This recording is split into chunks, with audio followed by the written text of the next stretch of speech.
Welcome. Over the Top Podcast. It's your boy HD in the house with the Over the Top Podcast crew.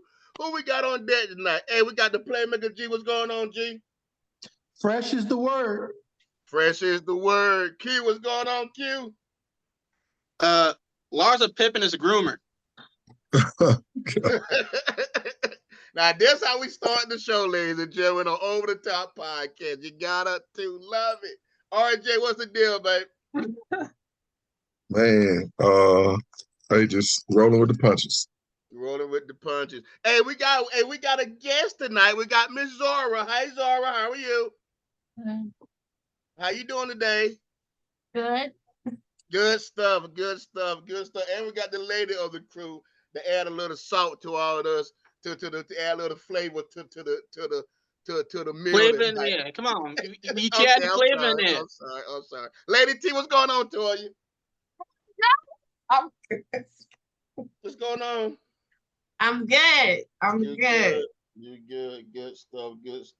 Like always, guys, you can always catch us. We like to do this every so often. Always catch us on our Facebook page, Over the Top Podcast Facebook page. A lot of good articles. Join. It's a private group, private page, so join. Add your input. You can also catch us on our YouTube page as we continue to put our stuff on YouTube.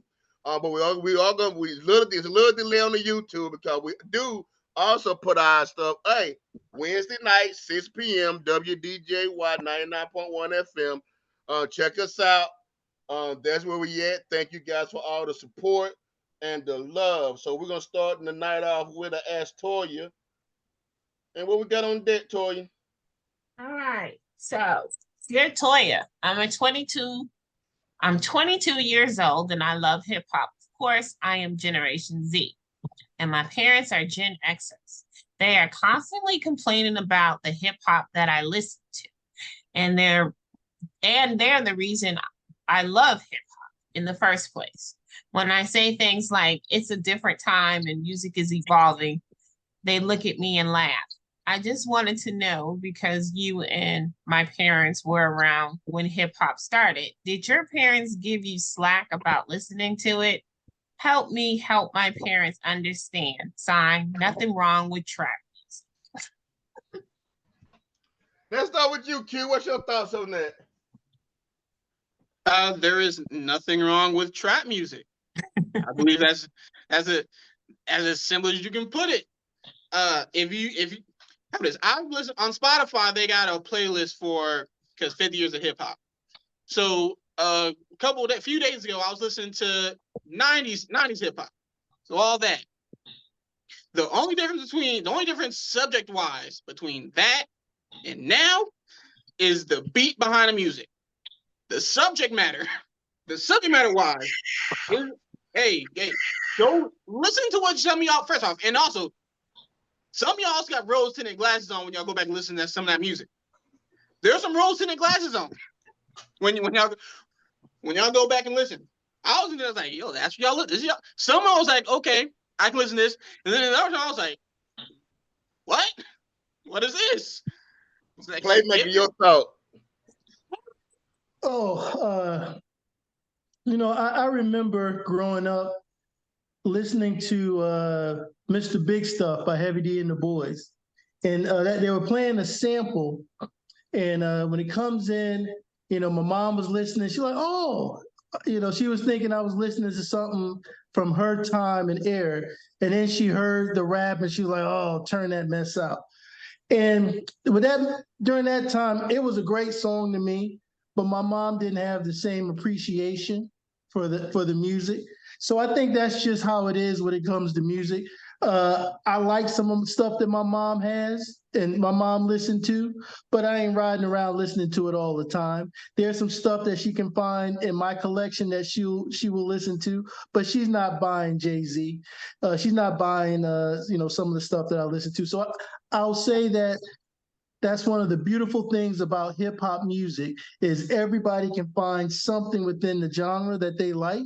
But I do agree with Q. It is changing all the time. And I think that every generation is going to like their the music that they grew up in or the music that they matured in better than any other genre. So I think that's just part of the course. RJ. Hit me with the refresh me with the question real quick. Did your parents I'm sorry. Comment on my did your parents complain like about the music? You know, did your parents give you slack about listening to hip hop like his parents do? Like they, you know, he likes trap and his parents are Gen Xers like us. You know what, man? The more I reflect on my mother, the more I realize how dope she was, considering the circumstances that I was raised in. Now I'm gonna go a little different from y'all for just a moment. You know, I'm from DC, so we got go-go. So it was like a little different. However, so the energy's always there, right? But she never really tripped about me doing things. Like I went to go-go's when I was a little kid. Hip hop music was not a problem until NWA hit. And she never really complained about my music, and I never played anything out loud. She actually wrote my first hip hop album. And one of my first Christmas gifts for a female was a record. So my mom was really dope about it, man. And you know, what was really crazy and it's kind of sad, man. When my mom moved, she had a whole bunch of albums because you know, music was a big part of my family and our family's lives. And man, she got daggone let that daggone all them albums go. Those albums are worth a bunch of money. So when I reflect on my time in hip hop and what my mom did, my mom was really open to affording me the opportunity to listen to anything. She brought me The Message. She brought me, no, not The Message, but Sugar Hill Gang. She brought me Kool Moe Dee.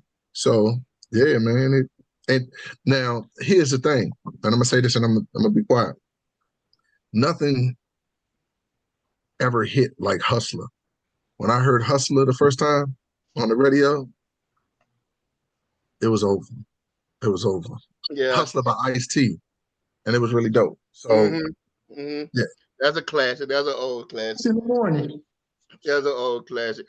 So I was a PK, which is fine, but the cool thing about my parents and my mom, say they allowed me to explore and they allowed me to listen to what I want to listen to, as long as they had no curse there. Now when no, so I play the music loud when the curse would come on.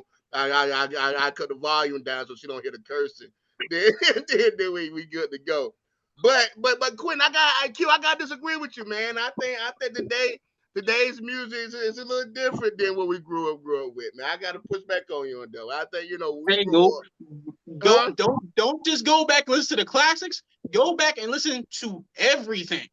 Well, I mean, the classics you remember because they're classics, but everything was not good back then. Well, and the reason I said it because it matured and it grow. I think hip hop took one life and it continued to grow and continue to move. So that's why I say I got like there's some trap music. There's some trap music that nowadays we will not listen to 15, 20 years from now. Well, the mainstream won't listen to. Just like there's a lot of music back in the day that mid charted and y'all like back then, and you don't listen to it now, but once you hear it's like, oh yeah, I remember that, but it don't get played that because it was of its time. That's another thing. A lot of that music was of its time. Just like music it's like you said, when we rapped about selling drugs, these new generation rap about doing drugs, so it's a little different. But I can tell there's a difference. And when y'all generation rapped about killing, a lot of them wasn't. A lot y'all now say back then they weren't. A lot of killers now are the rappers. Well, I mean, like I said, but no, there's nothing. To answer your question, no, there's nothing wrong with trap music. There's nothing wrong with the evolution of music. But I think everybody has their genre. What do you think, Toya? I'm like Ron, and of course, I grew up in a place where my parents. If you come into the house, if you had went to the office when y'all was here, y'all would have seen the crates and crates and crates of records. Music was everything in our house. from jazz to R&B to classical to hip hop. My mom used to take us over to the Roxy and Garage and Zanzibar to the kiddie discos. That's where we first saw what do you call it? You just said it, Ron. You had the record up earlier. Sugar Hill? Huh? Sugar Hill Gang? The Sugar Hill Gang, yeah, for the first time at the kiddie disco.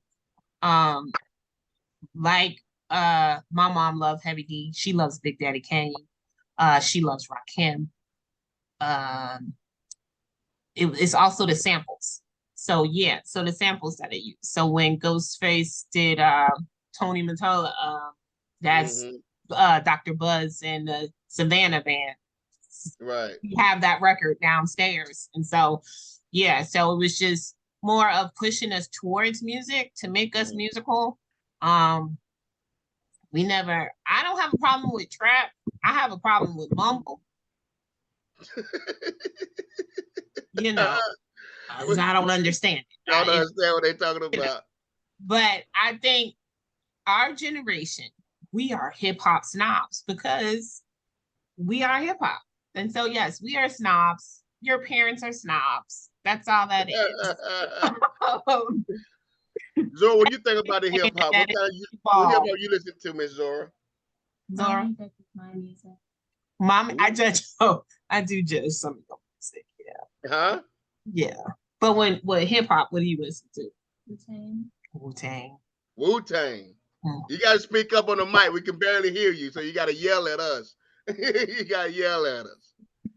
But you can wrap it up, Toy. And like I said, I think music has changed. I think, huh? She said Tally Hall. Tally Hall. I don't know what that is. What is that? I don't know. A band. It's a band. I don't. Got you. See? I don't know. So I just think your parents are hip hop snobs. Just keep enjoying it. I'm so sure since you're Gen Zer and they're Gen Xers, you're a late life baby. So you probably yeah. I got a solution. What's that? Pull up some of the music they listen to and actually show them some of the lyrics. Because if you actually, some of the lyrics back in the day were insane. I mean, it was lyrical genius back in the day, sir. I get what Quentin's saying. When I listen to some songs, like, you listen to songs on the radio. So on Sirius XM, if I'm listening to, Shady or LL Cool J radio, there's no, it's not edited. Right. And so now when I'm listening to it, I'd be like, damn, that's nasty. Like I want to clutch my pearls. I'm like, okay. But there are some songs that we were singing that, like when they talk about WAP and all that other stuff, we have songs. I mean, there was R&B songs that were, when you singing them, You Make My Love Come Down. When you think about it now, you're like, that song is dirty. Yeah. But a little kid just singing it. And like I told my mother the other day, you had me rock steadying and rocking with you, singing in front of your friends, and that song was just nasty. Here's something I saw recently. Y'all song Before I Let Go. I just realized that was a breakup song. When you actually look at the lyrics, that's a breakup song. Yeah, it's before I let go, before I leave. Yeah, but we love it. And that's my wife's favorite song. They playing at the wedding. They're playing like a love song. Then you actually listen like, yo. Hey, you know what I really like when you said thinking about lyrics. When I first heard NWA, it had a profound impact on me. And thinking about it, one of my favorite lines from Ice Cube was, "Mother, I slaughter, blow you out the water. Word to me, the father. My melody is deadly like a pin and a hand grenade." Man, I said, God dang, and that ain't the least part of the verse. No. When you think about one of y'all goats, Biggie, he got some questionable lyrics. Like the Warning was bad. The Warning was rough. I think the one like Tupac. Tupac's it's not really popular with a lot of people, but I don't know if y'all ever heard all he wanted to be was a soldier, a soldier. Oh my God.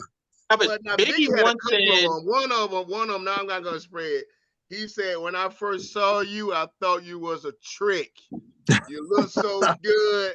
I saw beat, but your father's beat. Like Biggie was he a said that, monster. That is a and monster line. That's Biggie monster. had a song in the 90s saying what he would do to Raven Simone. Raven Simone in the 90s was like 12. Hey, he just joking. What that song? I'm just joking. That was She probably was approaching the age. She was Yeah. age appropriate back then. She was a teenager. She was a teenager. But She was on the Cosby Show still. But that particular song where he made a song where he had sex with all the celebrities, but he was just playing though. I'm not playing, but I'm saying. Come on, G, play. Make That what is your thoughts. Y'all going out there. Woo. The song was dreams of Yeah. being an R&B chick. That was the song. Yes, that was the song. Yeah. I can't really say anything because I'm sporting a too short shirt right now. So That part. Short. What's my favorite word? That part. That part. All right, but no, if y'all want any more, thank you for hitting me up. I hope we were able to answer your question. You can reach me at asktoya, TOIA74@gmail.com, or on Facebook, Ask Toya, or on TikTok, TOIAEL. Perfect. So as you probably know, we are talking about hip hop. So 50 years of hip hop. This is the part one, guys. We're gonna have a couple of series with this, but we want to take a personal approach. So when did you fall in love with hip hop? So let's get a little backdrop. In August 1973, at a basement party in NYC, is where it said hip hop began. New York City DJ like DJ Kool Herc, Grand Wizard Theodore, Grandmaster Flash, Africa Bombada began to experiment with different techniques during this party, including long percussion breaks called break beats or simply breaks, turntable techniques, stretching freestyles, improvised vocals based on Jamaica toasting. They're all credited as pioneers of the modern rap of music. Around 1979, hip hop trio Sugar Hill Gang released what is now widely known as the first record, which was Rapper's Delight, which reached the top 40 on the U.S. Billboard charts and propelled hip hop to the spotlight, thus making hip hop a full-fledged genre. By the 80s, hip hop was in full force with Chuck D. Once said hip hop of the CNN of the ghetto. Hip hop was the CNN of the ghetto. It was a way for blacks and brown people to let the world know what was going on in their communities. When the Bronx was burning hip hop was letting you know the truth. When the Bronx was burning hip hop was letting you know the truth. When they flooded our communities with drugs and locked our young men up for no reason, it was hip hop and the culture telling you about the story. So as we celebrate 50 years of hip hop, just wanted to come up with a 3-part conversation about the culture and what changes to our lives. So now we're gonna jump into it. So we're gonna do a round table. And the first question we're gonna start out with, when did you fall in love with hip hop? We're gonna start from the youngest to the top. Zora, when did you fall in love with hip hop? No, they go with you. They go with you, Toya. They go with you, Toya. When you fall in love with hip hop, Toya? I was ready, man. I fell in love with hip hop when I first heard "That's the Joint" by Funky 4+1, and it was Shyrock that made me fall in love with hip hop, because here you go with these dudes, and of course, you heard more hip hop before then, but there was a girl, and she was dope. Shyrock was dope. Mm-hmm. And so it was just like, okay. And then it's the beat, and then everything else about, with the DJ. And like I said, music is very has always been life in our family. It's always been a thing. You wake up Saturday morning and you got music playing. And for us, Jersey it could be anywhere from hip hop to club music to house music to disco to jazz. But that was it for me. Okay. Rock, legendary. Playmaker, when did you fall in love with hip hop? I can actually remember this. I was at my grandma's house in South Carolina, and she had one of those coffee tables that you pulled out and had a turntable inside of that. A lot of people may not remember that, but they had the turntable and the radio inside. Yes. And they were playing the 12-inch version of the Sugar Hill Gang. Right. And I probably, I'm not going to age myself because I'm a young man, but I was a young kid, but I had a lot of cousins who were DJs, and so it had a lot of music around. And when I first heard that song, the hip and the hop and the chicken was just no good and all that stuff, I just fell in love with the verses and the wordplay of hip hop with the Sugar Hill Gang. Okay. Q, when did you fall in love with hip hop, sir? So your story that you always tell is my first introduction to hip hop was DMX. It was. DMX. It However, was. I'll say the first artist that made me actually want to go and like search up, and that I actually searched up like all his music was Eminem. Yes. Eminem was like there's some songs where first off there are some songs that you could play on the radio for Eminem, and there are some that you couldn't. And I learned that when you go through his whole discography and you say, okay, there's Eminem, and then you get to Slim Shady, and then you get to the stuff before Slim Shady, and yeah, but the first that's when we fought. So that was around 8 Mile when 8 Mile dropped, maybe a year or two after that. Mm-hmm. Yeah. That around that time. Yes, yes. Ron, when did you fall in love with hip hop?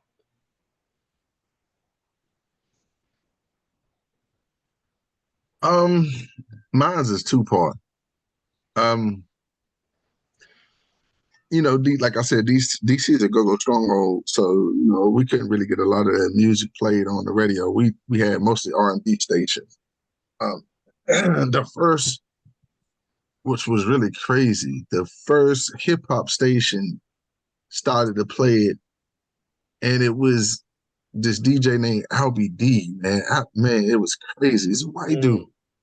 It was crazy. It was a white dude, right? But when I first heard Hustler, and then the second part of it was going to visit my dad in New Jersey and being immersed, like seeing real dudes like B-boys, breakers. My dad lived in Salem, New Jersey, and my stepsister, man, we went to a party, and man, to see the dudes really break dance and explore the culture and be immersed in the culture was really different. It's nothing that can replace that. So those two things really kind of cemented it for me. Like, I mean, and that party was bugged out. It was in a school, man. The goddamn walls were sweating. It was. Man, you know how the glass fogged up. It was just bugged out. It was bugged out, but it was total immersion in the culture, and it was really dope. It was really dope. It's a great time to be alive. Cool. Zori back with us. Mm-hmm. Zori, when did you fall in love with hip hop? While watching Wu-Tang with mommy. Okay. That's what made you fall in love with Wu-Tang? The way the music sounded. Yes. Cool. I was the first when I turned on that playlist that I was talking about, and the first song was Cream. I heard that beat in my head. I mean, just my goodness! Is that one of your favorite everything songs? Around me, Cream get the money. That's one of her favorite songs. Cream. Method was my dude. I always thought Method was the best thing to come out of the Wu. Had to be Method. But me, I can give you the date, guys. 1985. 1985. Aging himself. Hey. One of the most classic movies came out was Crush Grooving. Crush Grooving. And I fell head over heels for hip hop. I dove myself hip hop because off that movie. Let's think about it. I fell in love with the. Well, I was a Fat Boys fan. Little cheesy, but I was a Fat Boys fan. Now then was a Fat Boys fan, but I was also they introduced the Beastie Boys, which I was a Beastie Boys fanatic. They also introduced one of the legends, man, and we don't give this guy props. He was 19 years old at that time when he dropped my radio, which is LL. he was 18, 19 years old when he dropped that beat. I thought he was younger than that when he dropped 18, my 17, radio. 18, 17, I 17, think. 18 when he dropped. So you got LL Cool J coming. Then right after that, that's when I bought my first Beastie. My first hip hop album was the Beastie Boys album, and that Paul Revere. That was Paul dope. Revere was something. That Paul Revere was something serious. But that started my journey down the road of hip hop. That's more a little bit. How was hip hop shaped the way you look at the world, Tori? Um, for me, the culture is the culture. I feel like I am hip hop. Everything about it. How we talk about the things we talk about on the show. It's because hip hop was our CNN. It's the way that we move. It's our soul, the way we dress, the way we talk. So it actually opened your eye up more to the world of different parts, because it's crazy because today we watched the Biz Markie documentary, which was dope. It's on Showtime. Y'all should watch it. And then she started watching what's it called? The Get Down. The Get Down. And so the Get Down on Netflix. And so she's seeing how the Bronx was burning, and then because she asked me about the blackout, and I was like, well, I was 3 years old when the blackout happened. But I do know that was the summer of Sam also. And so it's just growing up in that time, in that area, for me was a blessing because I was immersed in the culture, immersed in it. My sister used to dress me up. My oldest sister used to dress me up real cute, have my roller skates, and we would go over to Washington Square Park, and she would make me dance, and I would get money in my dress. The hustle, that called pimping, ain't it? I had to be like, wait a minute. Pimping in some states, ain't it? I had to be like 5, 6 years old. I feel like that's child abuse, but yeah. Ain't no work labor laws with that. Ain't no labor it's just laws. this scene. If you're in New York and you're in the Village, in the East Village in Washington Square Park, and sometimes we would go up to the Bronx, to the Roxy, to the kitty parties, to the Latin Quarter, things like that. And I would dance for the money. She would give me couple of dollars, but she would buy the weed in the manila envelope. Yeah. And so that's what being immersed in the culture. It changed everything. It changed the world as we know it too, because it was just for us, and now look at it. It's national. Right. Playmaker, how you feel that hip hop has shaped the way you look at the world?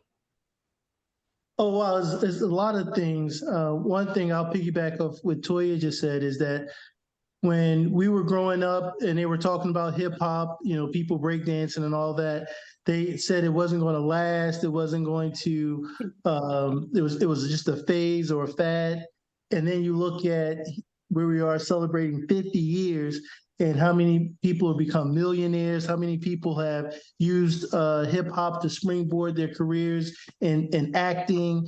And it has just transcended past just music into so many different things that's just amazing. When I remember people used to tell you, don't spend time, rapping, or don't beatbox, lips big. And there's a lot of different things that people were trying to keep it from growing to what it is today. And it's just amazing to see how another thing I would say is that in some cases, not all, it was educational. I mean, it talked about things that you were not seeing in your day-to-day life in your neighborhoods.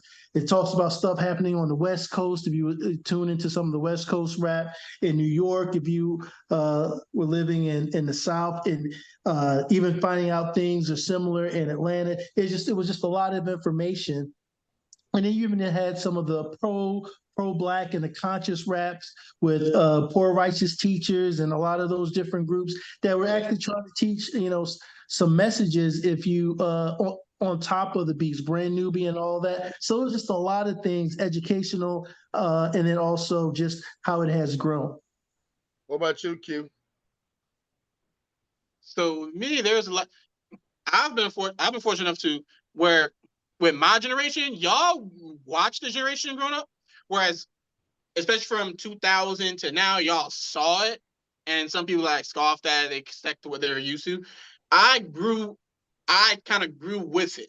So I grew when y'all listening, it was just lyrics, this, that, and then I kind of grew to where the internet era, where everyone's putting the music on the internet.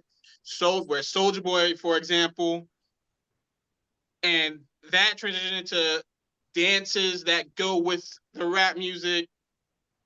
Then there was a small era where all the rappers would feature on rock songs, or you'd have a rapper featuring on an R&B song, which also majority of the time they mess up the R&B. Ridiculous. They mess up sometimes. I listened to some Mariah Carey recently, and every now and then you see a Mariah Carey song, and then you see a rapper next to it, like her song, then the same song with a rapper, and I'm like, yo, you messed the song up. Stay over there. Right. Keep me. And then there's a part in time where rappers had I don't know what, like the party beats where it was like a big bass drop beat where rappers were rapping on that. Through with that, and then we're getting more into like where we are now, where lyrics are starting to come back. Right.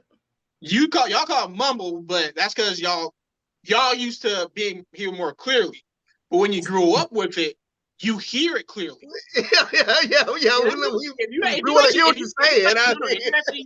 If you actually grow up with it and you hear it constantly, yeah, you understand it. Yes, you understand it, and also you got to factor in that's a lot of people's accents mixing with auto-tune, and then mixing with sometimes with a beat. So that's where the disconnect also comes with it. And then I thought Jay-Z killed auto-tune. Who? Didn't Jay-Z say he killed auto-tune? When did he say that? It was in one song. He said the death of auto-tune. I think he had one song out. No, auto-tune is everybody. Even some of the R&B singers nowadays use auto-tune. Mm-hmm. Yeah, auto-tune for everybody. I thought, remember. Now, granted, there's a few people who use it the best, and I think the person who has used it the best is T-Pain. Yes. Oh yeah, he made a living off of that. He made a who used it, Gary? Come on, play, Mac. Hold on. You shake your head. Throw some knowledge on it. I'll just say this, and then I'll let Q continue back. But I remember hearing about a T-Pain concert where the auto-tune stuff didn't work, and he had to go out and perform without the auto-tune stuff to. I was told the concert just was not the same without the and that was a little bit disappointing to me when you go to see someone live and they can't perform. It's a little bit disappointing to me, but that's just me. So wait, hold on a second to counter that. T-Pain can sing. He can sing. He can't sing now. The dude can sing. He used auto because he knows auto made money. But if you gave T-Pain just a song and told T-Pain sing on this, he gonna sing on it. Oh, the boy can sing now. I know. I heard him sing before. I heard him sing before. RJ, how did hip hop change your culture?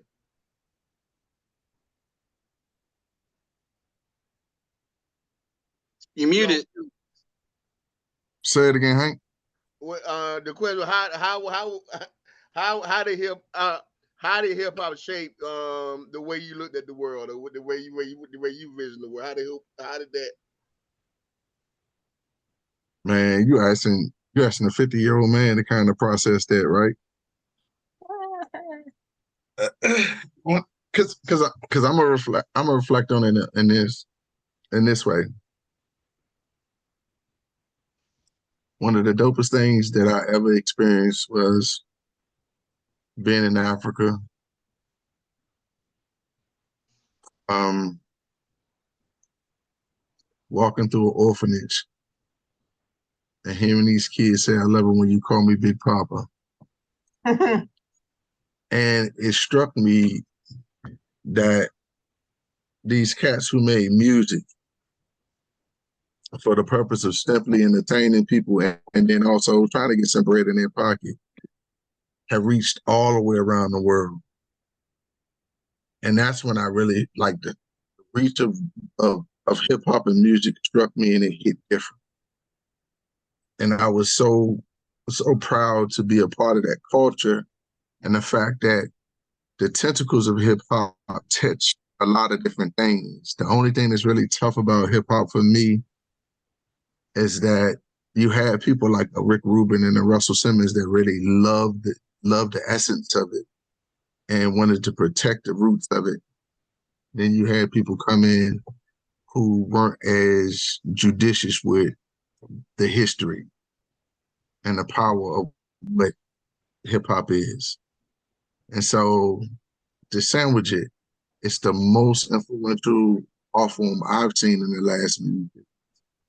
Okay. Okay. For me, how I view the world when we was coming up, every emotional thing, every emotional event we went through, I had a hip hop artist that I could listen to that could relate. If I want to holler at a female and I want to get my groove on, I'm putting on Heavy D, and Heavy D gonna go get my mind right. If I had a rough day or the kids picking on me and I need some encouragement to put some air in my chest, I'm putting on Tupac. And Tupac gonna get me growing, gonna get me rolling till I get there to you. And we're gonna make it happen. If I want to turn up and go to the party, I go down south to Ludacris. And Ludacris gonna get me hype, gonna get me moving. If one of them days where I want to blaze the green and it's relaxed, I'm going to Outcast. So any move you went through, for me, I can pick out a hip hop artist or a hip hop song and it'll get me where I need what I need or where I need to go or inspire me to where I need to go. So I think that's how it not just influence the world, but influence me on an everyday basis. How it influence the world? I mean, look at the world, man. The way we dress, the way we talk, the way we carry ourselves, the way we introduce ourselves. Everything in this genre in our society has some hip hop influence in it. Even now, even from the high end dress to the low end dress, to how we communicate with teachers, or how we communicate with each other. I mean, the national language. I think hip hop played a major role in that. Tori, I'm gonna come with you with this one. You forgot What? Zora. I'm Zara. Zara, I did forget you, Zara. I do apologize. You gotta yell at me sometimes. Zara, how you think hip hop shaped the way you look at the world? Uh, Makes it normal to talk about mental health and issues in the world through music. Definitely, definitely valid point. Yes, yes. I'm gonna stay with you. I mean, you already told us your influential person in hip hop, which is the Wu Tang. Is there one particular person you like out the Wu Tang, or is it's the whole it's the whole team? Method Man. Method Man, the METHOD Who else? man. Old Dirty. Oh, Oh, dirty. dirty. The real. I like the real when I come through. What about you, Tori? What hip hop artists influence you? Oh God. That's a loaded question. Because there's so many.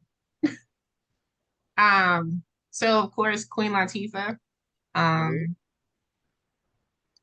it doesn't so when you know certain people and you know how they are, it kind of helps influence you. So Queen Latifah, of course, Al Boogie, we grew up together. So, knowing her and knowing who she is and We were raised the same way. Mm-hmm. Understanding where that knowledge of self came from. I'm gonna stick with women right now because That's fine. That's fine. I don't think women of hip hop. I love Sweet Tea, Bahamadia, Lady of Rage. Lady of I'm gonna Rage. just stick with women for the Salt and Pepper. MC Light. MC Light was everything for me because she was that tomboy. I'm that tomboy. She was, but she had flow. Roxanne Trina. Trina. And Trina don't get no play? No, Trina's not gonna. No offense to Miami, but yeah. Trina I gotta get mean, no love. Don't get no love. I mean, Kim don't get no you know love. it. I'm a bit, you know that. I will get down with it. Don't Yeah. get it twisted. But I mean, like, for me, my hip hop is knowledge based. So KRS-One, I can tell you, like, you could tell me what the year was. I could tell you where I was when I first heard Criminal Minded.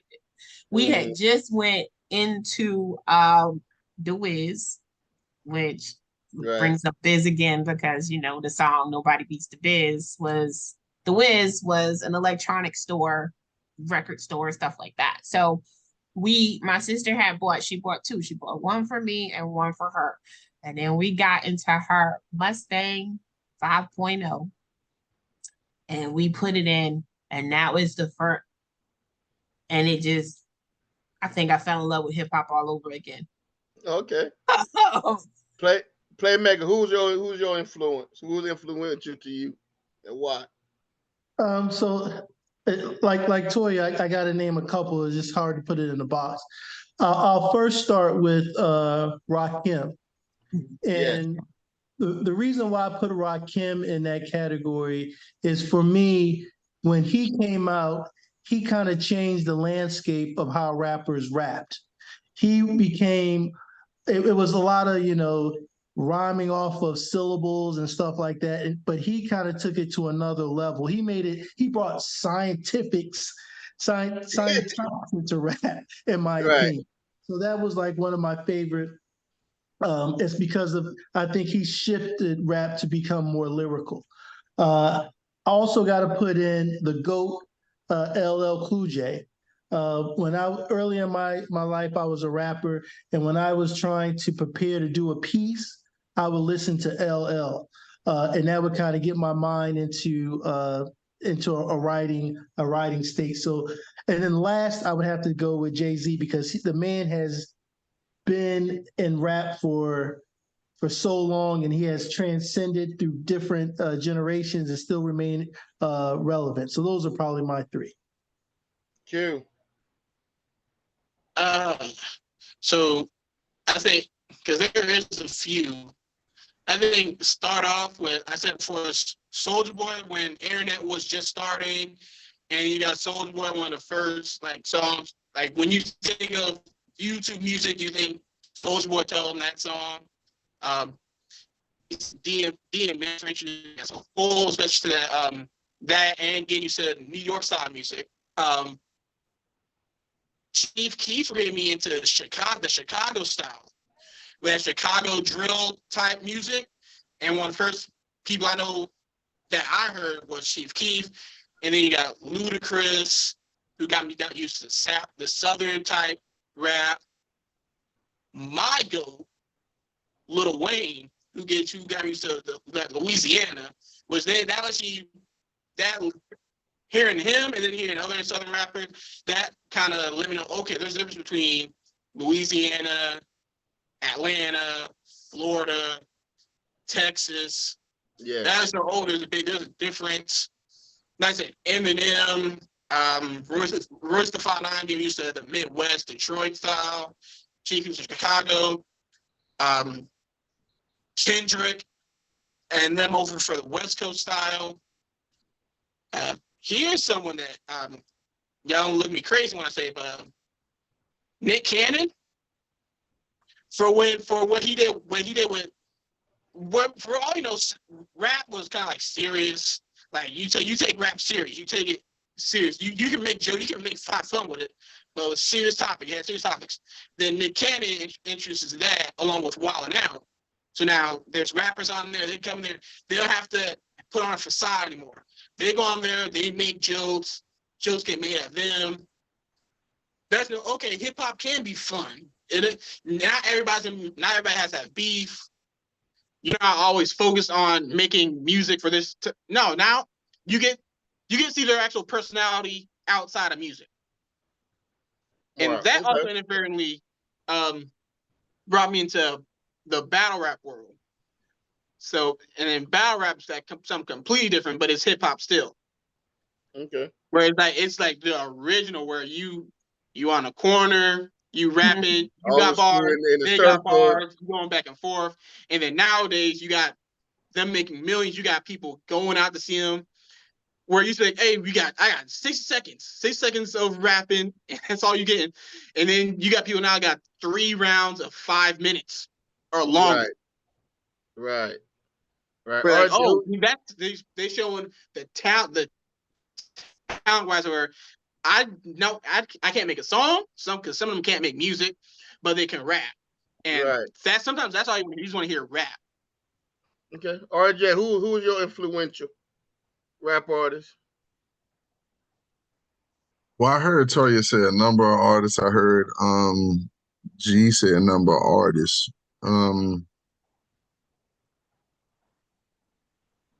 The first the first the first group I fell in love with that really was just like mind blowing. And when I started hearing it, besides Ice-T, moving past Ice-T, it was just that song. But the whole vibe from the Daisy Age, when you start talking about the Tribe, Tip was just, man, hearing him get on the beat and ride that joint was just mind blowing. Fife was The amazing. rhyme was, huh? I said Fife was amazing too. He wrote a lot Yeah, of yeah. That's what I was about to say. Check the Rhyme was just different for me, and the whole vibe of how they infused jazz into the hip hop thing. Yes. Always loved Rakim. Microphone Fiend was one of my favorite songs of all time. Mm-hmm. I remember when Public Enemy first came out, and we were going to play a school in Erie, Pennsylvania, and it was a nationally ranked game. That team was nationally ranked, and they smoked us the year before. And we was going up there, and they was playing Public Enemy on the daggone. And I was like, man, I had never heard anything like that. Sonically, it was just so different. Mm-hmm. And I'm gonna say my favorite song for a long time, you couldn't top it in my mind, was Kiss. I mean, KRS-One, My Philosophy. It was classic. When I heard it, I was listening to it on Yo MTV Raps, and it was mind blowing. I remember how I used to stay up and kind of try to watch or listen for videos at night. I used to go over my girlfriend's house, which was really crazy, and her sisters and then would record videos, and they would play them back, and it was just dope. I mean, the culture was just so rich, and we were so immersed in it. Man, it just like the artists, the platform, the access that we started to get. Because honestly, radio didn't generally bend to us, but it bend to us. We made our want and our thirst for it, created venues for us to do that on platforms that didn't even consider wanting us on it. Right. MTV, VH1 didn't want no parts of us.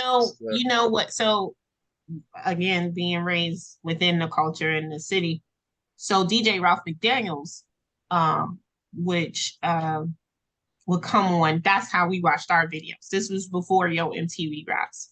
This was before. So they went to MTV and said, Ralph McDaniels doing his thing. When I say, and there is a documentary on DJ Ralph McDaniels on Showtime. You would remember when you have to turn your channels to click, you would turn your TV to UHF and then turn it to channel 31. every day, 4 o'clock. Okay. You have Video Music Box, DJ Ralph McDaniels. He Okay. put so many people on. And then we had Mr. Magic. WBLS is where hip hop started being played. So we had Mr. Magic, Mr. Rap Attack, and Marley Marl came on. And literally today, we're watching Biz Markie. I never realized how many people Biz put Rakim on. He put Big Daddy Kane on. Like Biz put so many people on to give them a spot. And him being with Marley Marl, that's how the music started getting played. So when you have one station that is playing, has a whole Rap Attack, and Friday nights, I mean, that's where you had your tape and you play, then 98.7 Kiss got Red Alert. And so then you had Red Alert. And so you had these two, you had the Bronx, you had Long Island, and then you had Brooklyn and on the other station, and but you had hip hop, like you said, it emerged. And that's what made other cities. Yo MTV Raps was created because they didn't want Ralph McDaniels taking over hip hop. So they created Yo MTV Raps. And then we had BET. So that, I mean, just how the culture emerged and started moving on. That's the greatest thing about it, because like you said, they said it wasn't going to last. They thought disco was going to last so long, like disco was it. And what happened? Hip hop threw disco under the bus. Okay. One thing I want to say, like, payback off that. Well, first, I forgot to mention Snoop Dogg when I said West Coast music too, because that was influential as well. But payback of like MTV, for my generation, a lot of people, for me, we had 106 in Park, where you come up from school, MTV was on, 106 in Park was on, you listen to the top 10 music, so the top 10 songs a week, and you got they showing a whole music video. But with somebody else I grew up with, generation. AJ. Like, why is everybody AJ, he had a weird hairstyle. I wasn't feeling normal though. now? And it's I funny wasn't for me to feeling call all him that. AJ because his He name, had, to me, he's Albert. But I mean, I ain't know he had everybody calls him AJ. cornrows. Ain't had dreadlocks. I ain't know what that dude was doing Yeah. doing with his barber. But he's I'm gonna wrap influential. my little bit up because I want to get my little 2 cents in of who influenced me. And we got a little time yet. So the first person who influenced me in my rap career, because I saw myself in this guy, was Heavy D, to the point where I was even so my nickname was Heavy D for probably 4 years. 4 years. My nickname was actually Heavy D because we actually did a concert. We actually did a talent show and actually did Heavy D in the talent show on my junior year. My senior year, me and Gary and a couple of guys did a hip hop talent show, but we did our own rhymes at that point. I had the DJ and the rappers and all that good stuff. So Brent was Heavy D. Then the boys from Atlanta. I mean, the Dungeon family, the Dungeon crew. I had, you talking about Outcast, but we also had to talk about CeeLo Green, and the boys them boys in the Dungeon family.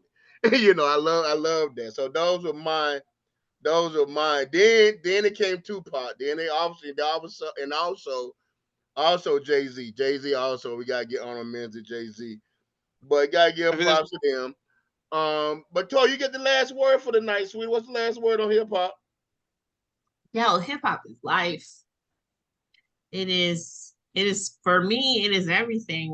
When we break it down from the graffiti, where we had hip hop artists like Tame One be everything in hip hop. He did the tagging, he did the fashion, he did the rhyming. It's like you have a lot of artists who did everything and are very extremely talented, not just because they can rap, but because a lot of them can play several different instruments. A lot of them are savants in their own, way. And so I appreciate y'all for having the conversation and that we're celebrating 50 years of something that they said would not last. Gotta give shout out to Goody Mob. I said Dungeon family, the Goody Mob. Gotta give shout out to the Goody Mob. Last word, Nesbitt, your last thoughts of the night. Man, this is it's great because who would have thought 50 years of hip hop. I mean, that's an amazing feat that I just never thought we would even be sitting down celebrating it. And not just celebrating it in small circles, but celebrating it across the whole US and probably across the world. So big ups to hip hop. Q, last thoughts. There's one person we forgot to mention who had maybe the biggest influence on hip hop and fashion. We forget Nelly. Nelly got everybody wearing Air Force Ones. Air Force Runs. To this day, everyone wearing Air Force Ones. Nelly, yeah, hip hop is all over the world. Hip hop is. I saw a video earlier where Kendrick Lamar had a concert in Japan. Now, Japan, they do like understand English. They teach English over there. So yeah, but they were singing one of his new songs, like singing it back to them. And if you know anything about how Japan is with concerts, people in Japan, they're kind of respectful. They don't yell over the artist or yell during the performance.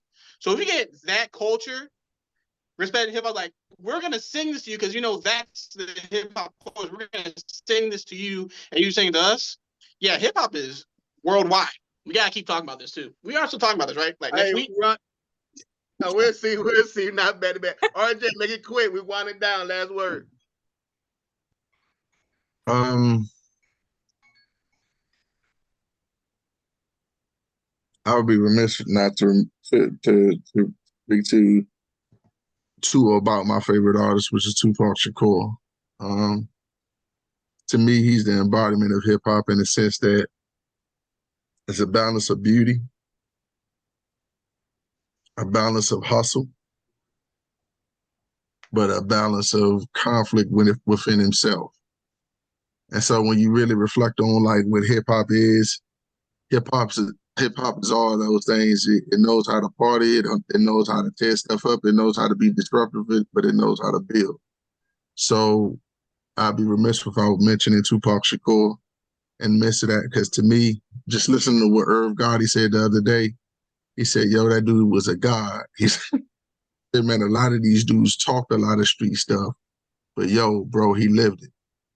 And I'm not glorifying violence or anger or aggression, but I am glorifying the fact that, man, Brenda's got a baby.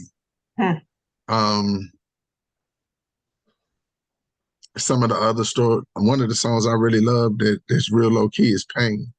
So okay, that's just me. Right there, we're going to leave it right there. And like always, may your next move be the game changer. Peace.